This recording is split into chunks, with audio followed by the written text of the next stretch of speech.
Boa noite, doutora. Tá conseguindo escutar a gente? Oi, Luísa, boa noite. Estou escutando, sim. Vocês me escutam bem? Sim, tá tudo ótimo. A câmera e o microfone perfeito. Então, gente, essa é a doutora Juliana. Ela é psicóloga e psicanalista. Ela é doutora em psicologia clínica e fez pesquisas sobre esse tema de automutilação, que é o motivo pelo qual ela veio conversar hoje com a gente, né? Saber como abordar essa emergência, como que isso pode estar relacionado com algum outro transtorno e outras perguntas que são muito questionadas acerca desse tema. Então, eu vou sair aqui da tela, doutor, deixar você mais à vontade. Qualquer coisa pode me chamar que eu volto, tá bom? Muito obrigada pela participação e excelente palestra. Tchauzinho. Tchau, tchau. Então, primeiro, boa noite a todo mundo que está assistindo.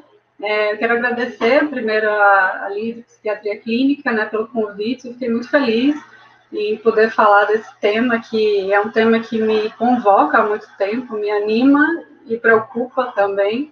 Então, acho que é muito bom abrir esse espaço. Acho que o evento está super bem organizado, com temas muito importantes para quem trabalha com criança e adolescente, né? Então, agradeço o convite, agradeço a Marcela, especialmente, pelo convite, todo mundo da Liga. Dou um oi para o pessoal de Maceió, que tem psicanalistas e psicólogos colegas assistindo. Um abraço saudoso para vocês. Eu sei que vocês estão interessados no evento também. Então, vamos lá. Eu não vou fazer slides, eu pensei em fazer mais um tom de conversa, trazer um pouco de pesquisas, experiências clínicas. Se alguém quiser trocar uma ideia depois, tiver dúvida, é só entrar em contato comigo. Fizer alguma referência específica também. Então, vamos lá, estou trazendo os tópicos para me guiar aqui. Deixa eu ver a hora que começamos. Bom, então a automutilação é um tema, né, que eu venho pesquisando há muito tempo, desde o início da minha prática clínica, uns 12, 13 anos atrás. Então, foi o tema do meu doutorado, foi o tema da minha pesquisa, né, no doutorado, mas também foi o tema da minha pesquisa lá atrás, no TCC, na época da graduação, né? Então, é interessante para mim acompanhar, né, essa mudança, todo esse processo de mudança que teve tanto na clínica, eu acho, dos casos que chegam, quanto nas pesquisas, nos termos, nas categorizações, na nosologia. Eu acho interessante acompanhar essa evolução, né? Então, a minha experiência com automutilação, eu acho que ela está em alguns campos diferentes, né? Então, primeiro é no campo da clínica, né? Então, atendendo pacientes, que eu percebo essa mudança, né? Então, lá acho que meus primeiros anos de prática, eu atendi 2 casos, né? Poucos.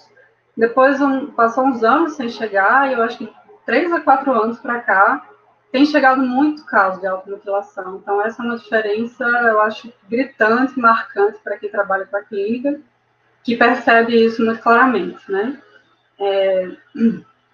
Então, meu doutorado foi sobre automutilação.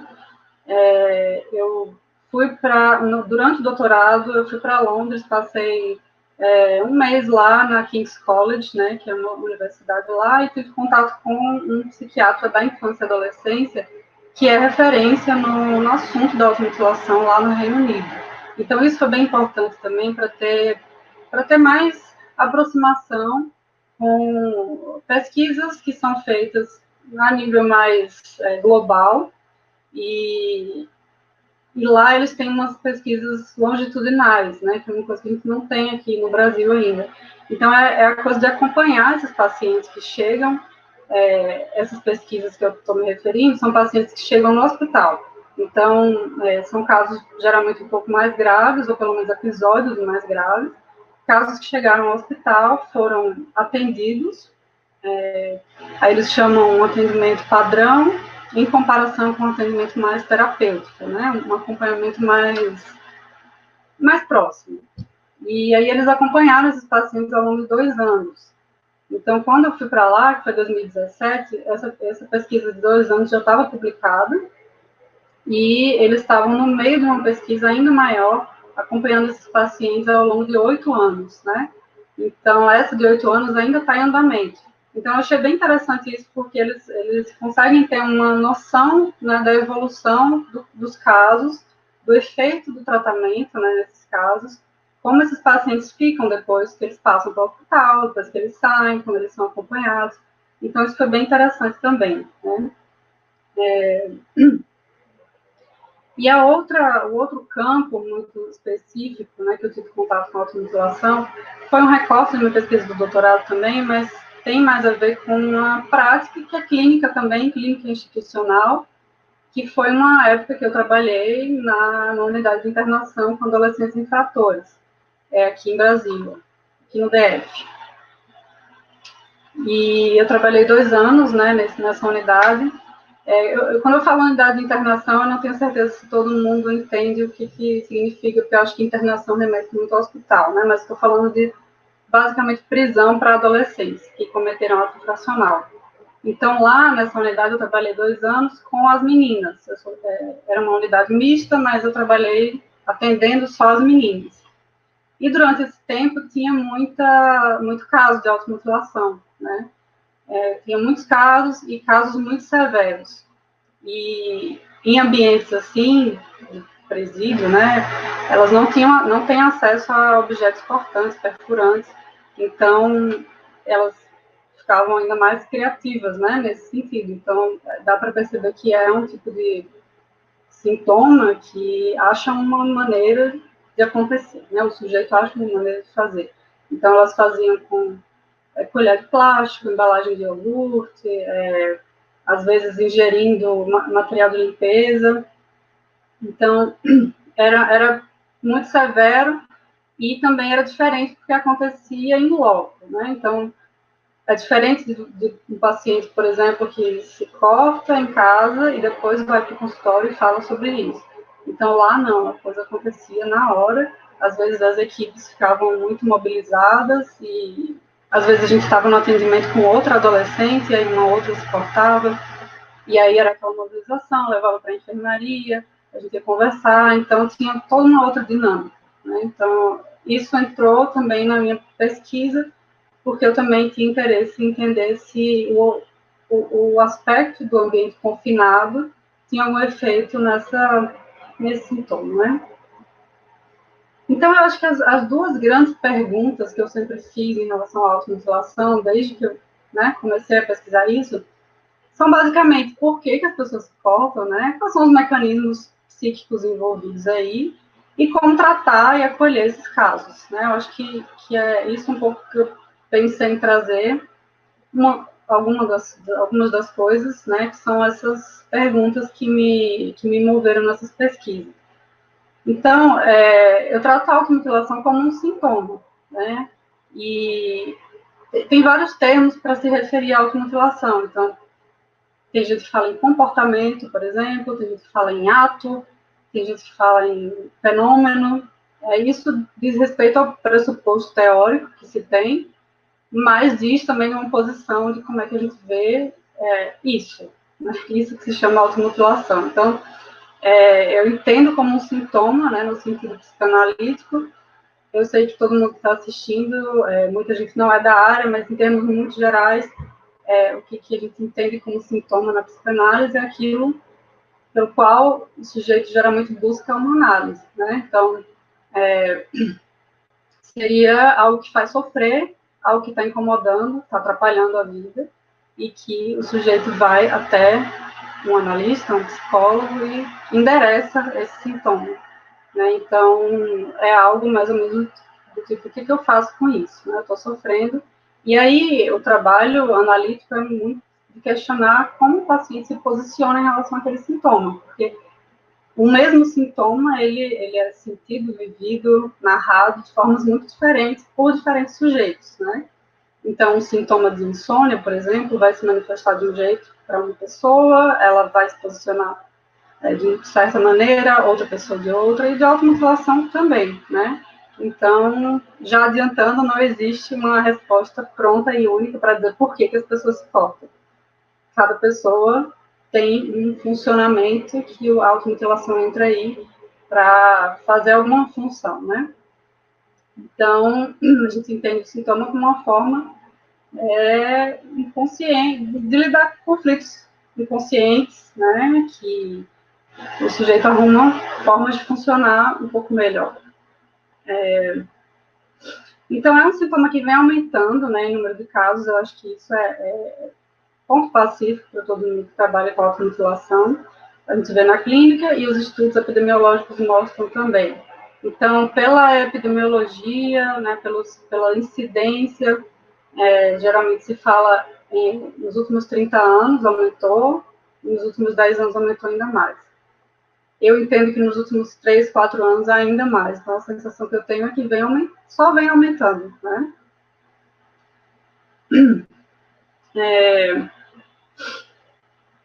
Então, eu acho que a internet também tem um fator, né?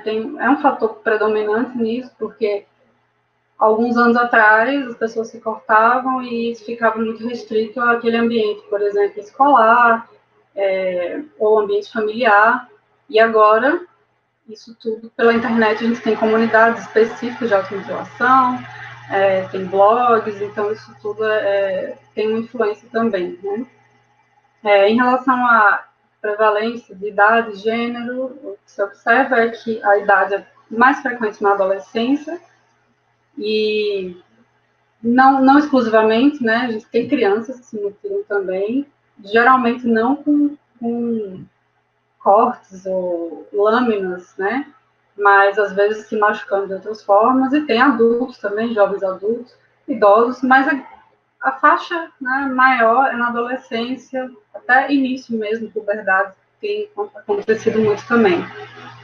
E em relação ao gênero feminino, é onde aparece mais, né, mas também tem meninos que se cortam. Em relação à adolescência, acho que até alguns colegas já falaram bastante sobre isso, sobre como a adolescência é uma fase do intenso trabalho psíquico, então não é à toa, claro, que esse sintoma aparece mais na adolescência. Então, o adolescente tem um trabalho quase ininterrupto, né, que ele tem que fazer com várias coisas. Isso parece até meio óbvio de dizer, porque, claro, que a adolescência é uma fase diferente, um pouco complicada, mas eu acho que se a gente parar para pensar em cada questão que o adolescente precisa lidar, vai ficando um pouco mais claro do quão difícil é passar por essa fase, né? Então, reatualização de alguns traumas, eu acho que fazer um luto do corpo de criança e entrar, né, num outro registro corporal, as diferenças sexuais também, né, as diferenças no corpo. Então, se a gente parar para pensar um corpo de menino e de menina, crianças, é basicamente igual, tirando os órgãos genitais, é muito parecido. E na adolescência tudo começa a mudar, então existe um estranhamento com o próprio corpo, existe uma queda das idealizações em relação aos pais, né, aquela coisa de começar a ver que os pais têm defeitos, erram, não sabem tudo, tem essas decepções. Então, tem esse distanciamento dos pais, da família, que é absolutamente saudável e natural, e a ligação maior com os pares, né, com os colegas, mas também uma necessidade de pertencimento ainda maior, uma insegurança em relação ao olhar do outro também, né, um estranhamento em relação a isso. E acabou que eu pensei agora que eu não defini o que é automutilação, né? Supondo que é um termo já mais conhecido, mas assim, vamos definir o que a gente está chamando aqui de automutilação, né?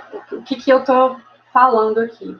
Então, são pessoas que se machucam intencionalmente, de formas diversas. A maioria por cortes, então, faca, gilete, né, lâmina, compasso, tesoura, outros por queimadura, autoespancamento, soco na parede, cabeça na parede, e ingestão de algumas substâncias meio corrosivas. Então, a gente tem também diferentes termos, né, para nomear. É interessante também, em relação a isso dos termos, a diferença que eu venho percebendo, né? Então, assim, quando eu comecei a estudar automutilação lá no TCC, na graduação, por exemplo, não tinha uma padronização. Na verdade, é incrível a diferença, porque não é tanto tempo assim também, mas eu não tinha bibliografia, por exemplo, né, em português para fazer a pesquisa.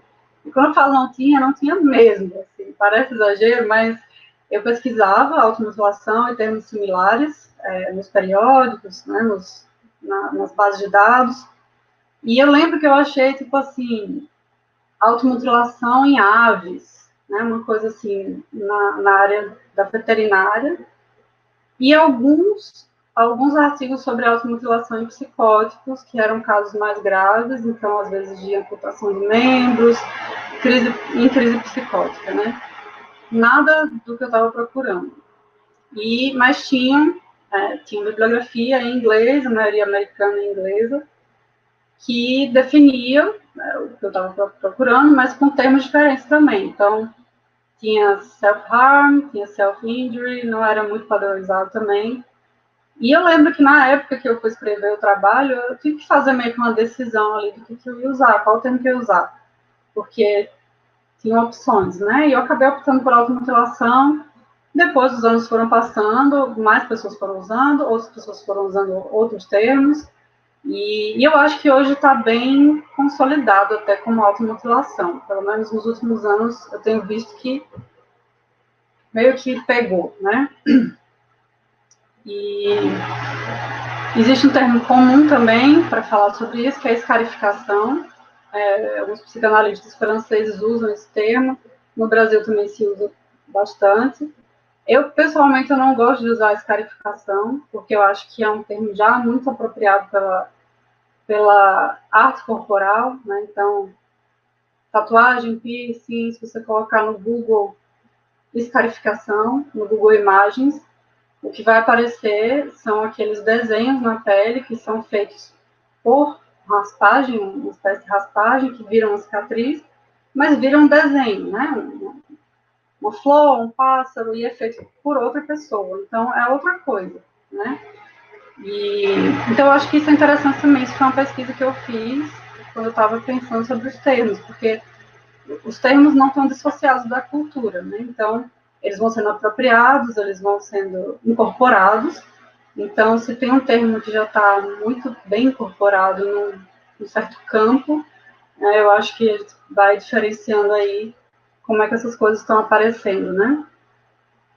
Então, em termos históricos, a automutilação, pensando no sentido de intervenções no corpo, não é algo novo, né? É uma coisa que acompanha a história inteira.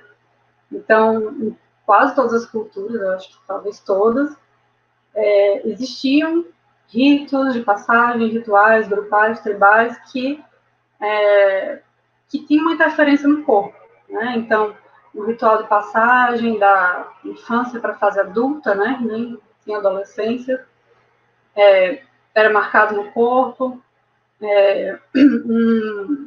uma morte, passagens, né? Geralmente situações de passagem, tinha uma marca corporal, e às vezes para identificar classes, status, posição social. Então, tem tribos africanas, né, que tem cortes no rosto. Eu vi até recentemente uma reportagem sobre uma exposição fotográfica atual, assim, nos últimos anos, que uma fotógrafa fez na África, acho que Guiné-Bissau, não lembro os países exatamente, mas eram fotografando idosos que têm essas marcas no rosto e que dizem respeito a cada tribo, né? Alguns tinham orgulho dessas marcas, alguns tinham vergonha e não passaram adiante para as próximas gerações, né? Acharam que não fazia sentido. Então, isso também vai mudando com a cultura, né? As coisas que fazem sentido corporalmente numa determinada época, numa determinada fase da vida, numa determinada cultura, podem mudando com o tempo e com a região, né, também. Então, eu acho interessante os rituais.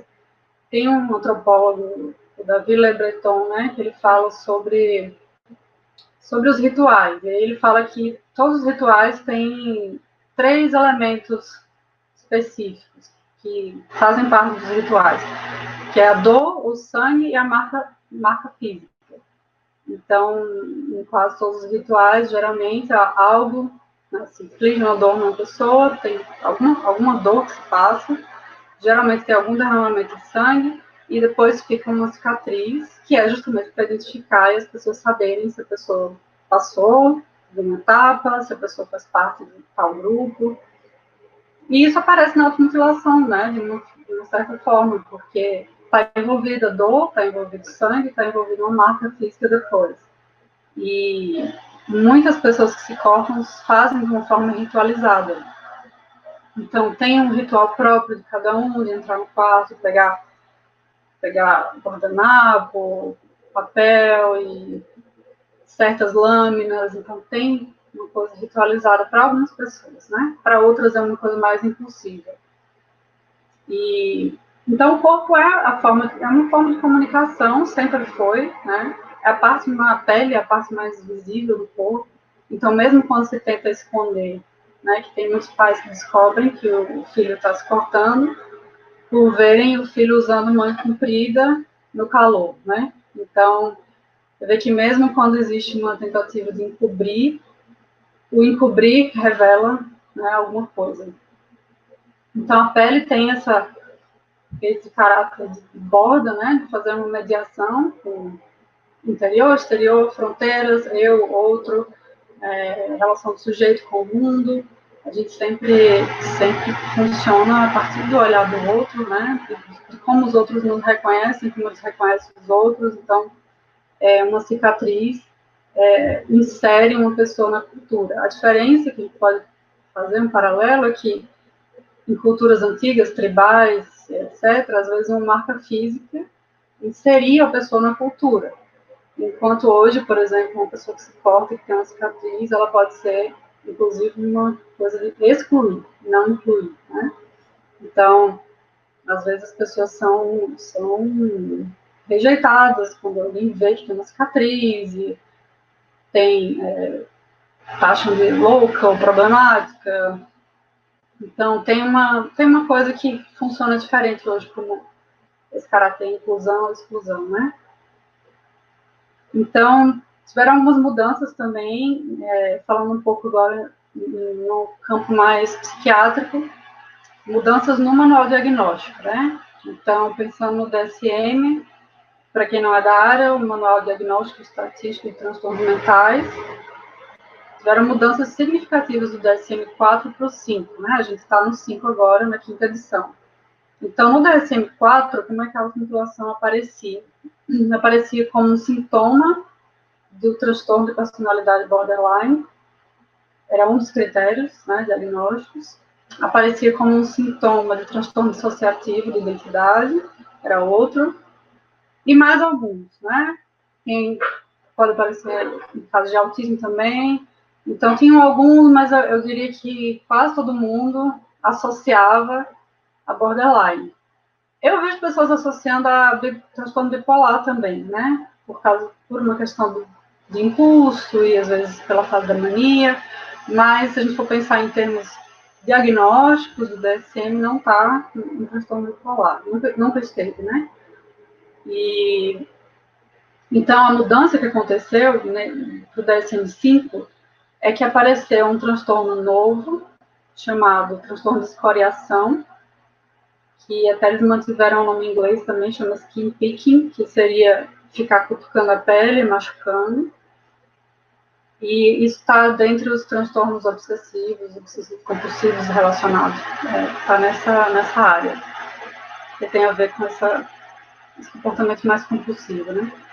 E aí incluíram a autolesão não suicida, que aí eu achei interessante, eu acho que resolveu um pouco 3 problemas, ao meu ver, porque é autolesão não suicida, então eles não identificaram como transtorno, então não é um transtorno de autolesão, é autolesão não suicida. Então eu acho que foi interessante essa coisa de ter desligado o transtorno, né, que eu acho que tem uma coisa de não coloca um estigma de transtorno numa pessoa, e também não associa necessariamente a um outro transtorno, como borderline, por exemplo, né? Que inclusive é um transtorno muito delicado para se dar um diagnóstico, né? Um transtorno de personalidade, então se entende que é um padrão persistente, estável, de longa duração, ou seja, difícil de tratar, muito difícil de tratar, né? E o terceiro ponto interessante é que também desconecta do suicídio, né? Então, a autolesão não suicida, entende-se que quem se machuca, quem se corta, pode estar desconectado de uma ideação suicida. É sempre delicado também falar ainda, eu acho, intenção suicida, ideação, tanto porque eu acho que esse conceito, né, de intenção é meio fluido, principalmente em adolescentes, né? Ter intenção de alguma coisa específica, e também porque a gente considera a existência do inconsciente. Então, às vezes não é muito claro saber se existia uma intenção ali, consciente ou inconsciente, mas essa é uma outra discussão, né? Mas eu acho que aprofundando na questão da automutilação e suicídio, então, que eu acho que é uma dúvida bem frequente, isso não é consenso entre os autores, né? Então, tem autores que consideram num contínuo, né, como se a automutilação fosse preditora do suicídio. Então, assim, pessoas que se cortam estão em maior risco de suicídio, ou pessoas que se cortam estão dando uma pista de que elas podem tentar suicídio em breve. E tem autores que fazem outra leitura, que é separando mesmo, entendendo que são comportamentos, atos, práticas muito diferentes, que têm sentidos muito diferentes, né? Então, por exemplo, dois grandes autores, que é Menninger e Favazza, eles entendem que não estão no mesmo campo. Que uma pessoa que tenta suicídio, que tem ideação suicida, está em outro estado mental, às vezes, e está querendo acabar com tudo, está querendo uma solução definitiva, enquanto as pessoas que estão se cortando, se mutilando, elas estão, na verdade, tentando viver de alguma forma, né? Tentando encontrar uma forma de viver, de funcionar, mesmo que seja uma forma que cause sofrimento também para a própria pessoa, para as outras, né? Então, eu acho que na clínica isso é muito perceptível também, nos discursos das pessoas que se cortam. Então, a maioria não fala que tem vontade de se matar. É diferente de falar que tem vontade de morrer, no sentido de sumir, desaparecer, né? Dar um tempo da coisa. Mas não uma ideação suicida no sentido de um plano ou uma questão mais concreta. É claro que é sempre sinal de alerta, né? Quando alguém fala em suicídio, eu acho que é sempre sinal de alerta para quem escuta, mas no tratamento psicanalítico, por exemplo, a pessoa pode falar de suicídio, de morte, né? Mais livremente do que ela pode falar com a família, por exemplo, né?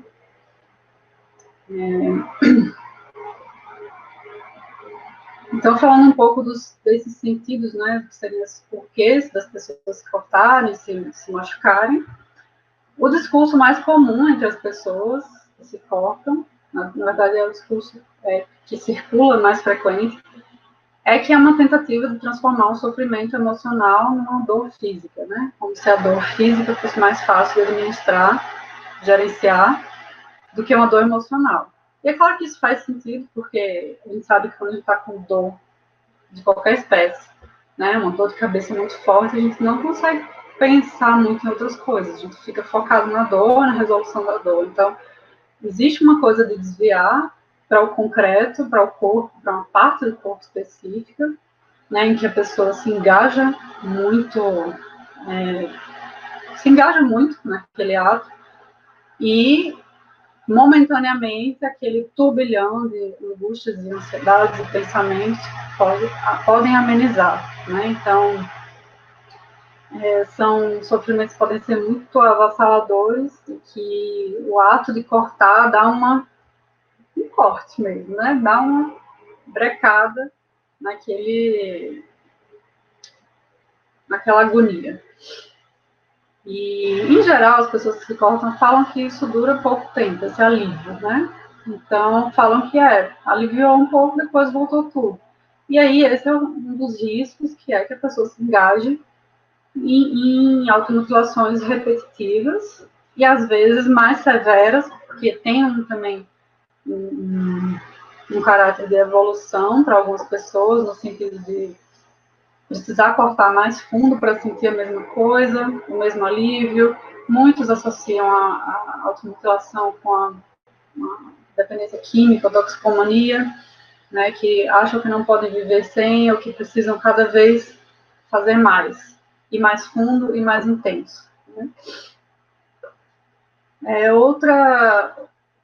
Outro porquê, mas aí não é o porquê que as próprias pessoas falam, mas que as outras pessoas que convivem falam, é a tentativa de chamar atenção, né? Então,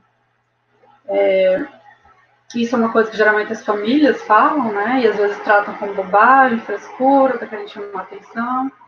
E em muitos casos é mesmo para chamar atenção, mas não no sentido negativo, né?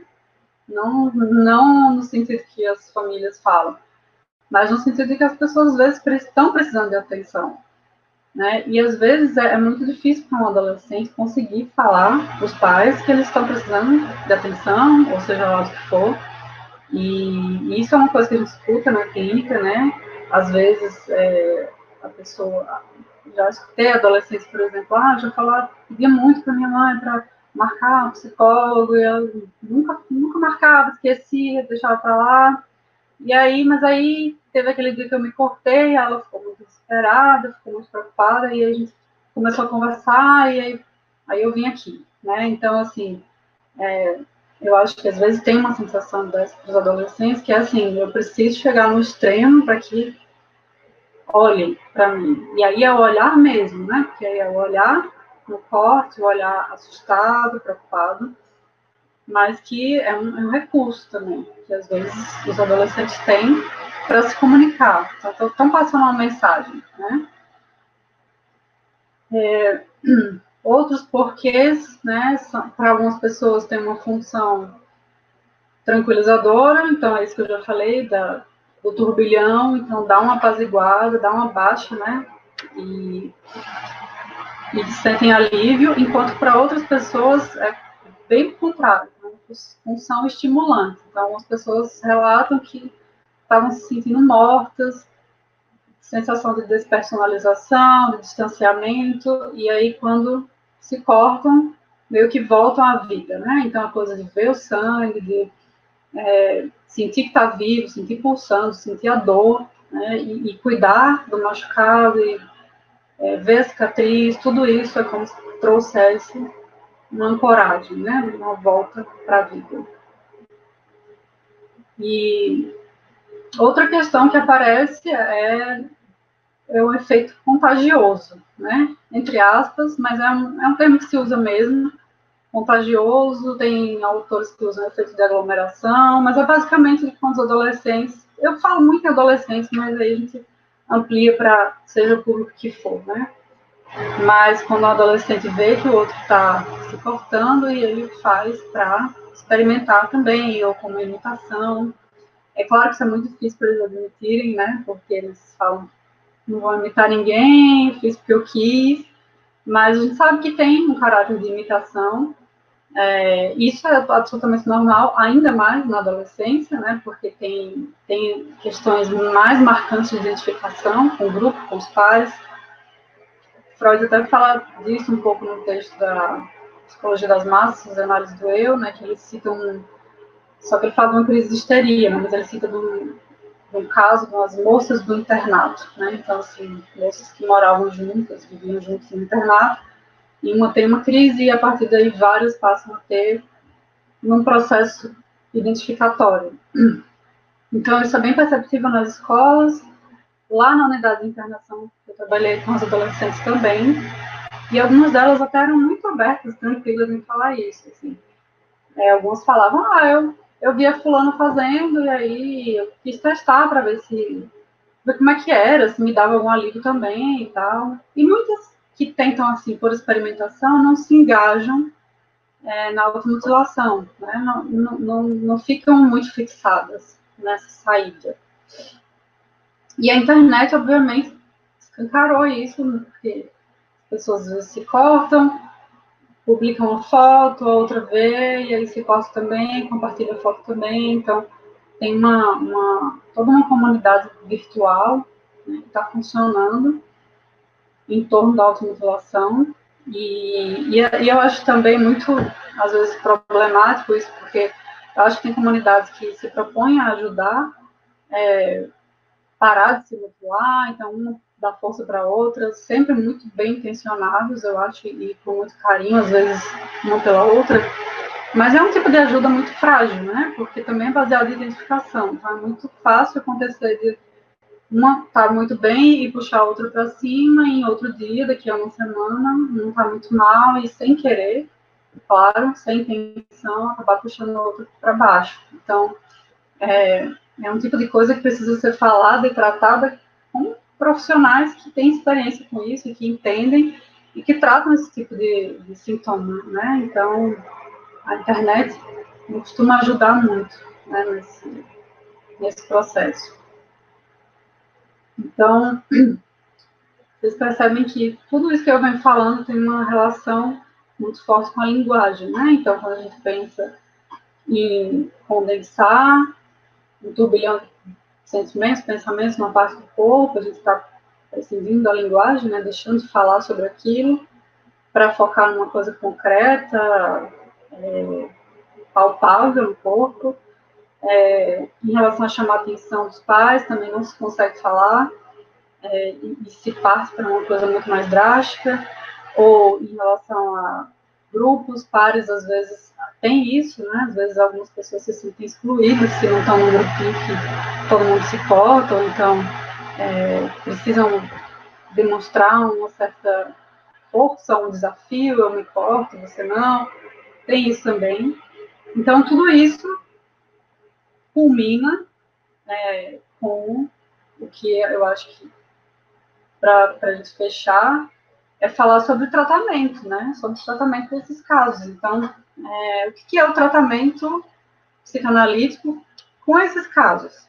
Né? É basicamente falar sobre o sintoma cada vez mais. Então, né, o famoso fale mais sobre isso, porque eu entendo que quando a pessoa fala sobre automutilação, sobre os corpos, sobre episódios, ela está ali se posicionando onde é que ela se encontra nesse sintoma, que é muito diferente para várias pessoas. Então, não é só falar, mas é também poder endereçar, porque também falar com a pessoa não é a mesma coisa.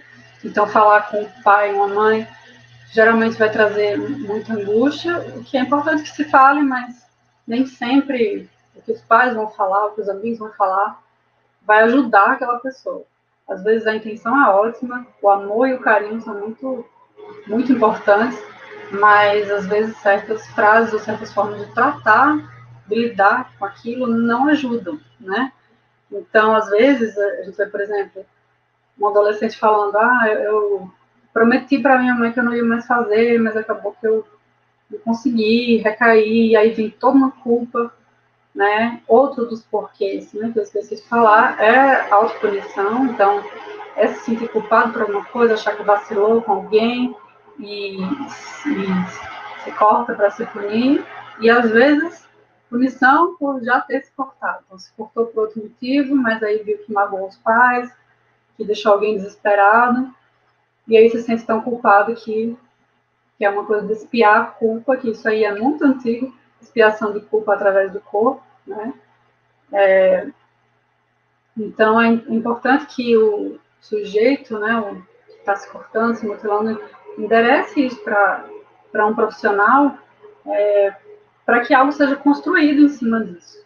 Então, para que ele fale por que ele se corta e pense sobre isso.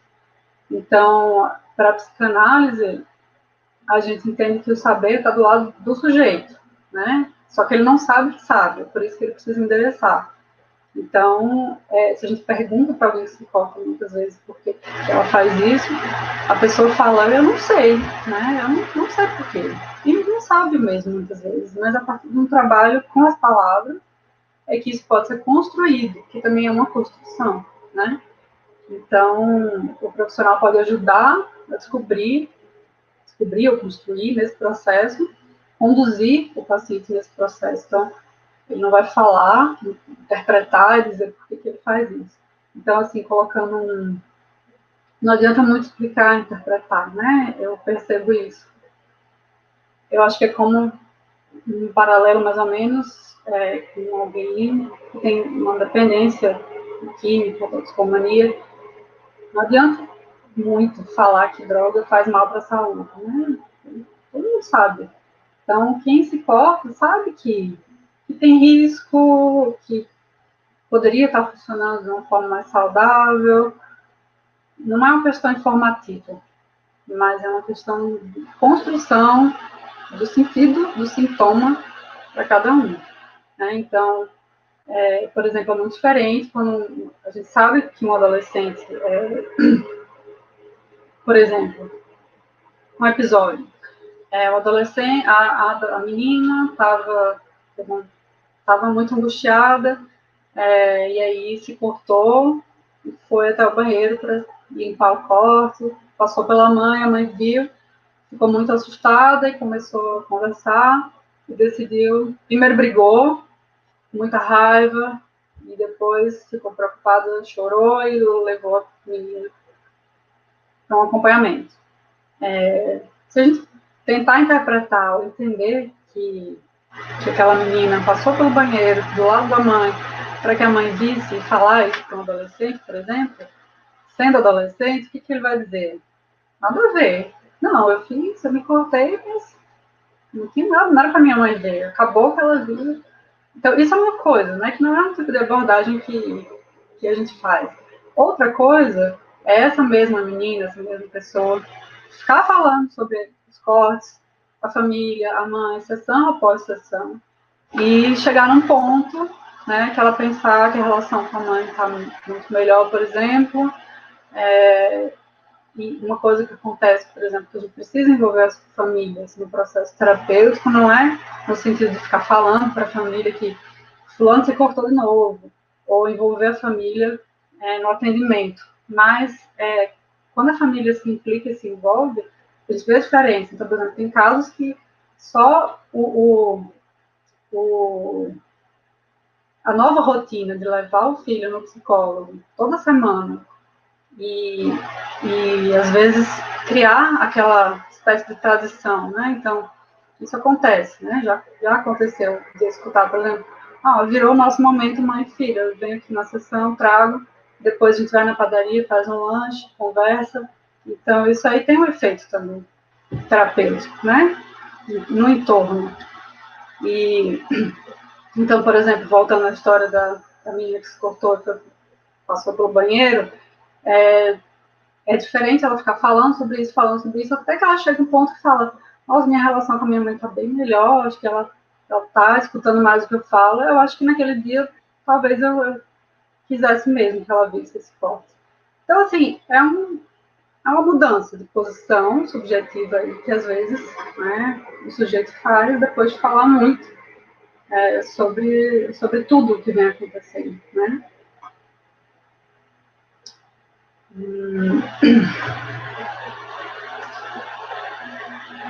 Boa noite, doutora. Só para avisar que a gente recebeu várias perguntas, então queria perguntar se quer concluir de alguma maneira, já quer passar para as perguntas, como é que está o andamento? Tá, eu vou concluir 2 minutos. Ok, tranquilo, não se preocupa, já eu volto então. Tá. Desculpa que eu estava em outra tela aqui, nem sei se faz tempo. Então, assim, só para finalizar, a ideia é que se possa endereçar isso para um profissional, que se possa construir algo com isso, né? Então, dá para pensar, por exemplo, que seria como endereçar um texto para um leitor, né? O que é um texto, um livro sem leitor? Não tem onde chegar, fica vazio de sentido, né? Então, quando se endereça para o profissional, o sentido pode ser construído a partir daí. Mas eu vou encerrar. Pode voltar, Luísa. Doutora, muito obrigada por toda a explicação, por toda a exemplificação. Tenho certeza também que foi muito elucidativa para todo mundo. Algumas perguntas foram mandadas mais no início da palestra, chegaram antes da conclusão de algumas ideias, então já podem ter sido respondidas, mas como foi uma dúvida comum de algumas pessoas, acho que vale a pena a gente enfatizar, né? Uma delas é relacionada com esse transtorno borderline. Perguntaram se a automutilação, então, está ligada com esse transtorno borderline. Porém, isso significa que todo adolescente que se automutila esse transtorno ou tem tendência a esse transtorno? Eu não acho que seja o caso. Eu acho que é parte de um dos critérios diagnósticos. Então, pessoas que têm um transtorno de personalidade borderline podem ter ou não automutilação, pode ser que não também. Mas as pessoas, por exemplo, que eu já acompanhei, que eu atendo, que se cortam, por exemplo, acho que não tem nenhuma que tenha o diagnóstico de borderline, por exemplo. Ok.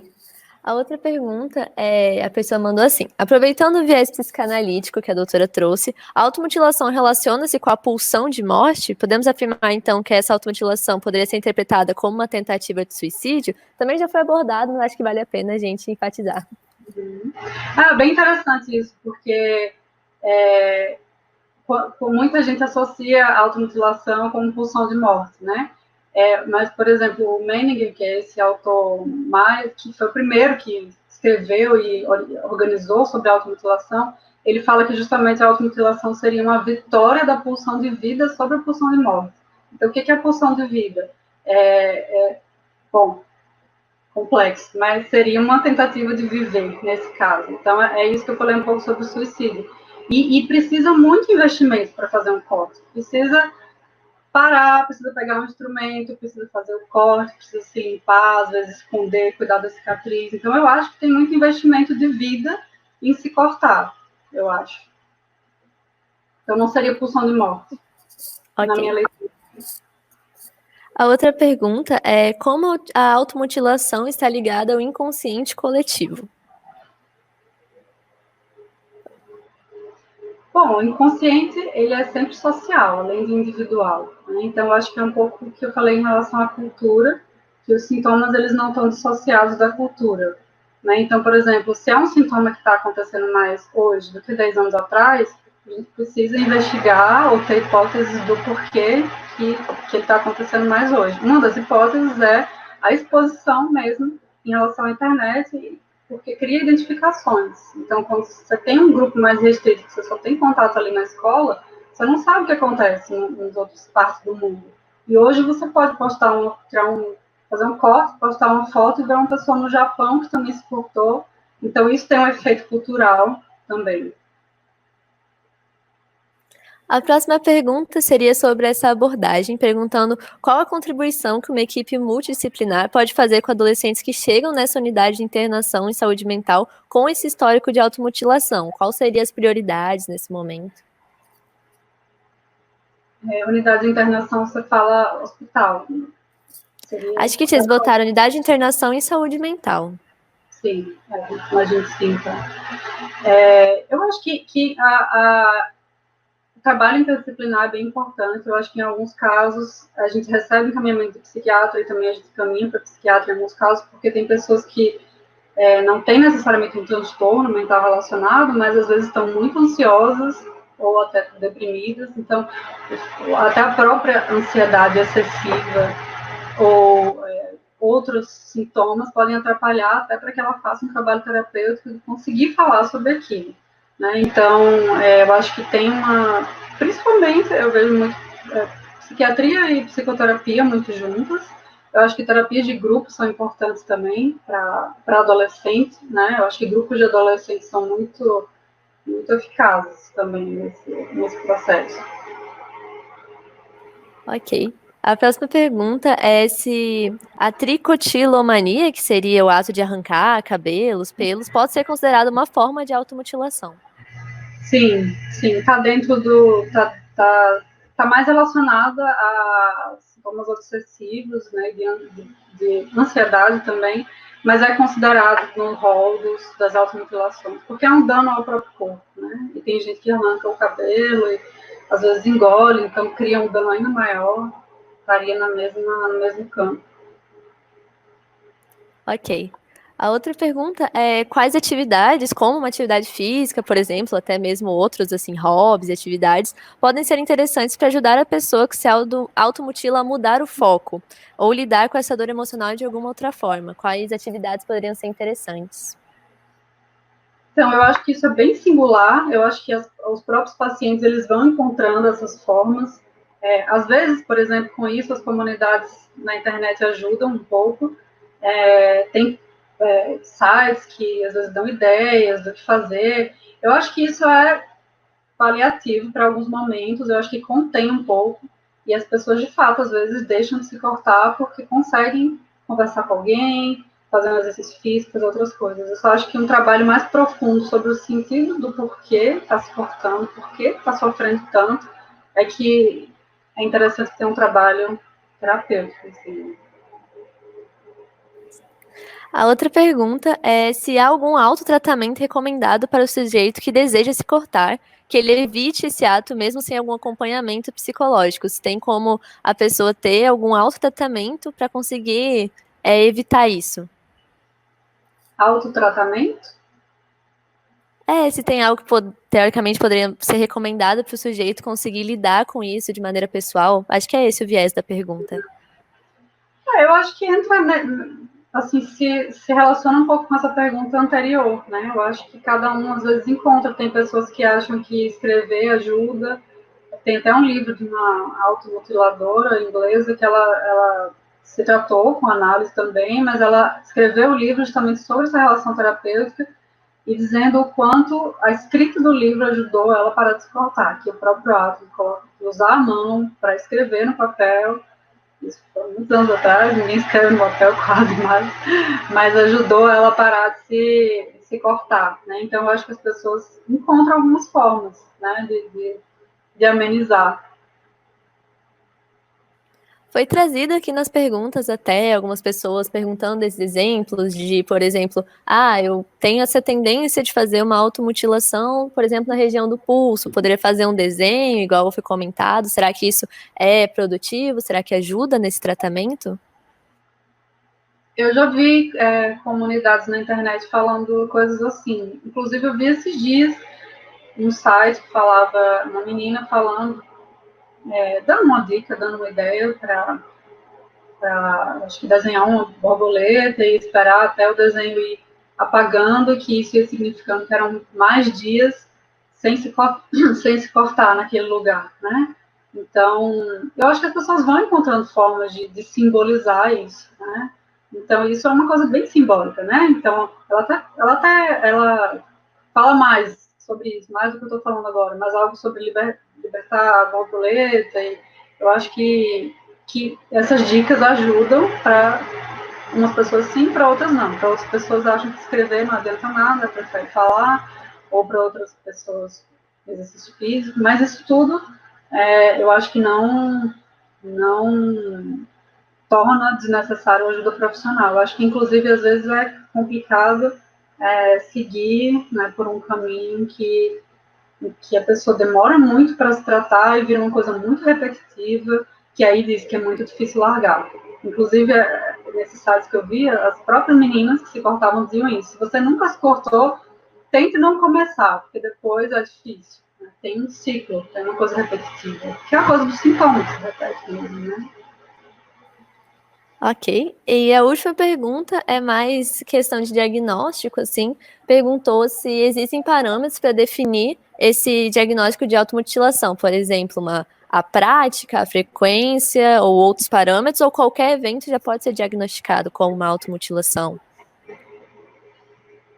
Olha, pelo DSM, na autolesão não suicida, se eu não me engano, não tenho certeza dessa informação, mas se eu não me engano, coloca-se como 4 ou 5 episódios no último ano. Então, não é assim que uma pessoa fez um episódio já é considerado automutilador, né? Eu não me baseio tanto por esses números, eu acho mais interessante ver como a pessoa lida com esse sintoma. Então, se é uma coisa que já está sendo repetitiva, ou uma coisa que a pessoa recorre sempre que não está conseguindo lidar com alguma coisa, eu acho que já tem um quadro de automutilação aí. Mas se é uma coisa muito esporádica, experimental, que foi algumas vezes, eu não encaixaria como uma estatística, por exemplo, como alguém que se corta. Enfim. Ok, doutora, as perguntas foram essas, as que a gente conseguiu separar, que estavam mais com dúvidas. Então, a gente agradece muito a sua participação, sua disponibilidade, todo o entusiasmo em vir conversar com a gente, um assunto que tem tantas coisas para serem abordadas, que é muito pouco discutida, eu acho. Pelo menos aqui na área da medicina é um assunto que quase a gente não comenta, então acredito que foi muito bom para todo mundo estar assistindo, os profissionais de várias áreas que estão assistindo. Tem muita gente da psicologia acompanhando, tenho certeza que tem uma psicóloga aqui com a gente, foi engrandecedor para todo mundo. Então, muito obrigada pela sua participação. Que bom, Luísa. Fico feliz também. Gostei muito de participar e tenho aprendido muito com as outras palestras também. Eu acho que essa interlocução com a psiquiatria é muito importante para as duas áreas, né? Então, vocês estão de parabéns pelo evento, pelos temas, pela organização. Fiquei bem feliz em vir falar aqui com vocês sobre esse tema. Obrigada pelo convite. Obrigada, doutora. Gente, também fizemos um post para a doutora, a gente vai marcar ela lá, se vocês quiserem mandar algum recado, ela vai ler ou a gente vai depois mandar, então podem botar lá certinho. Muito obrigada, doutora. Boa noite. Obrigada. Boa noite. Tchau, tchau. Tchau. Gente, a gente vai fazer agora o sorteio do voucher da lojinha e da Sanar. Eu vou adicionar